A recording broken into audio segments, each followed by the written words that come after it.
During our lives, we come into contact with many different symbols, but none so misunderstood as the one we're about to look at during this film. How do you feel when you see this symbol? The reaction for some is an intensely personal one. For most others, our reaction is a matter of conditioning and indoctrination. Would you be surprised to know that the swastika has been from the earliest times a sign of peace and well-being?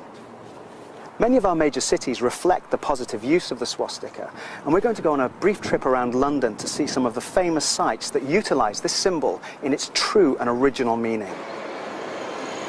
Arguably, here in London, there is one place you would least expect to find a swastika adorning the outside of a building, and that is here in Whitehall, in the seat of governmental power.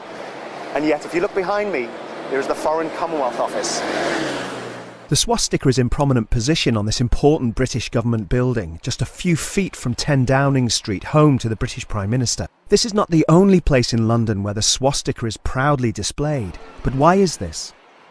Okay, we've moved slightly up the road now from Whitehall, and we're at the Aldwych, where you'll find the Indian Embassy. And if you look over my shoulder, you'll see the swastika symbol on the outside of the building. The swastika itself is highly respected in Asia and India, and we're going to see if we can talk to somebody coming out of the embassy who can help us understand the meaning of the swastika.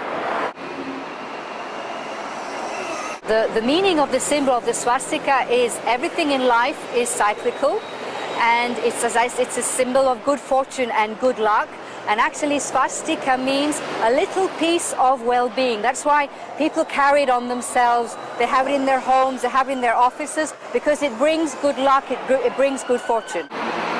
Here we are now at the Royal Academy of Arts, which is the home of things like the Royal Astronomical Society. And if you look on this outside of this incredibly ornate building, there are literally thousands of swastikas. The swastika is an ancient symbol and arguably the oldest on the planet, and can be found in some of the earliest Jewish temples.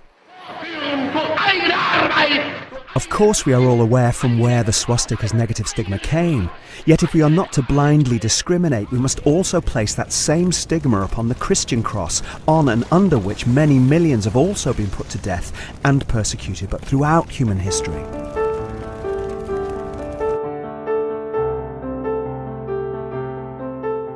It is possibly worth knowing that the swastika is prevalent not only in architecture and religious symbolism, but also in art.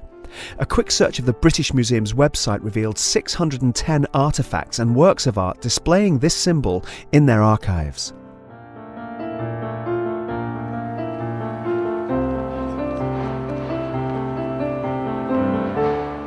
Wellington historically is one of Britain's most famous soldiers and is highly respected in London. There are many monuments to him, but this one is surrounded by the swastika. Now, the Wellington Memorial was built in 1822 to commemorate Wellington's achievement in the Napoleonic Wars, and the swastika is part of the commemoration, which is supposed to bring good fortune and good luck to Wellington. Of course, many of us have a long way to go in eradicating the negative stigma we attach to the swastika. However, I hope the few minutes we've spent together assist a little in that journey. Here are just a few of the many variations of the swastika taken from religious and cultural symbolism from across the globe and from throughout human history.